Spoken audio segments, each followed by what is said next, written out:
Yes, sometimes other actors appear, and in the end you can find Jim Carrey. The movie's not riding on him, but on Steve Edekirk. Just on to be nitpicky. Steve's character is practically doing nothing for the whole day but grumbling, complaining, and getting on everyone's nerves. But he does it in such a funny and masterful way that the movie is certainly worth watching at least once. The triumph of human will in the face of natural forces, fate, destiny. We can understand the plot in various ways. The most important thing is that this movie is about a surfer on a tiny island who has been attacked by a shark, and it touches a nerve.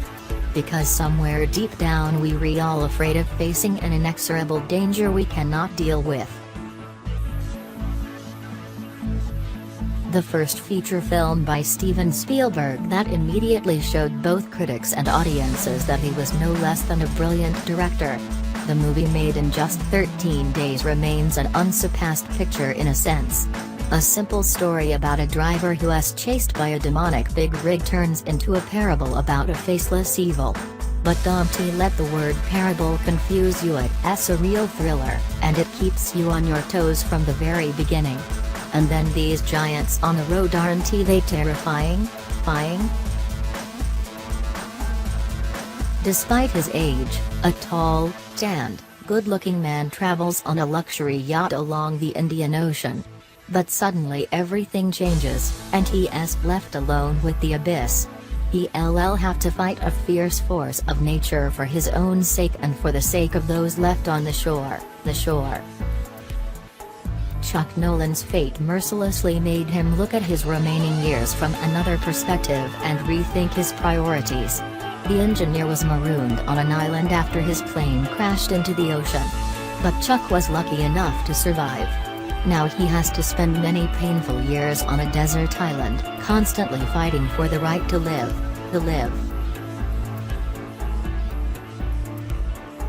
This list wouldn't be complete without Locke. A great chance to admire close-up Tom Hardy. And the movie is worth watching. Within an hour and a half we can see how the life of Ivan Locke, who used to control everything, breaks into pieces and descends into chaos. Despite the fact that the only person we can see is Tom Hardy, there are lots of plot lines weaving together.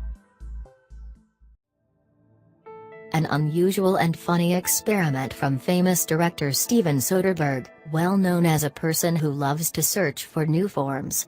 The movie's a one-man show, or better to say it is the monologue of Spalding Gray, a writer and an actor, which is interrupted from time to time by a variety of short scenes. Gray has a lot of fans in the USA, and his TV shows are a cross between a stream of consciousness and stand-up comedy. Zulo is a philosophical and very realistic movie that deeply explores the facets of the human psyche. Miguel, a 40-year-old man, wakes up one day to find himself in a dark pit laid out with brick. All he has is a bucket and blanket. The man was thrown there by two kidnappers in masks, we almost can't see them, who occasionally throw down a cigarette, a piece of cheese, or a candle.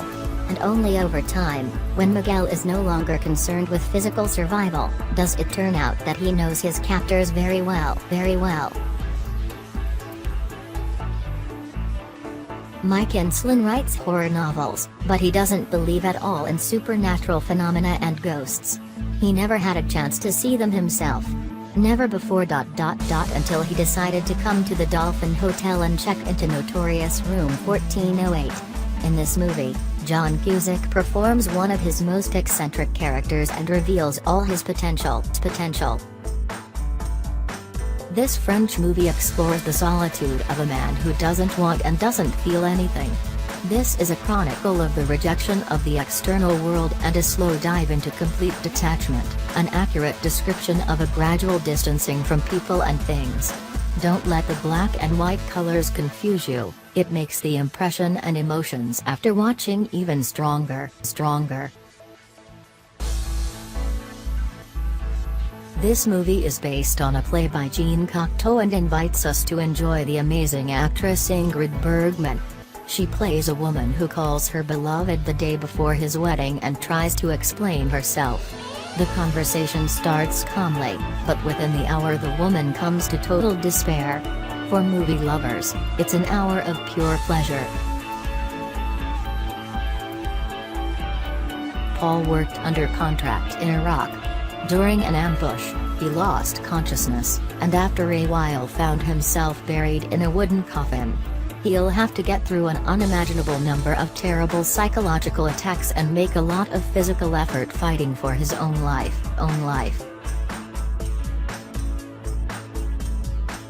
Just try saying this is not a movie of one actor. It's almost a one-actor show, where all the other minor characters are no more than decorations. You surely haven't seen this Tom Hardy yet. He's perfect as a savage Charles Bronson, the most dangerous British criminal, dreaming of fame. Sam Rockwell playing himself is so great that this movie's remembered every time it comes to one-actor movies. We couldn't help it either. This is a touching story about a man who spent 3 long years on the moon, alone and isolated but for the robot journey, with Kevin Spacey's voice. His contract comes to an end, and 2 weeks before coming back to Earth he meets his replacement. But there's a strange thing, he's Sam's spitting image. The family of a boy named Pi is forced to immigrate, but halfway through their journey their boat experiences an accident. Pi survives, but finds himself on a lifeboat together with a tiger, a hyena, a zebra and an orangutan. All around there is nothing but water, alongside only danger, and ahead the unknown. Secret agent Jeremy Raines is kidnapped, and not only he but his entire family is in danger. Every passing minute leaves him with less time, and he is faced with a choice: reveal some highly sensitive information, or die. His car is wrecked, his leg broken. In the glove compartment there's a revolver, in the boot, a bag stuffed with money. A few bodies lie around, but there's not a living soul to be seen. A man finds himself in a jungle, unable to remember who he is. Dr. Ryan Stone, a biomedical engineer and veteran astronaut Matt Kowalski are sent on a mission to Earth orbit. Everything is going well, until a catastrophe occurs and their shuttle is destroyed.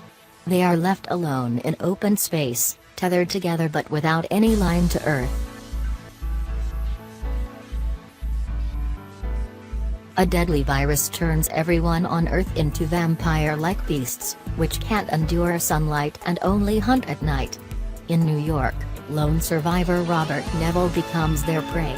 Neville, who has been hunting the creatures themselves for 3 years, goes on a journey in search of an antidote to the virus. A man wakes up locked in a mysterious building with no windows and a huge iron door. No one answers his cries for help, and he has no idea what to do. But he has to find a way out. Without food or water, he won't last long.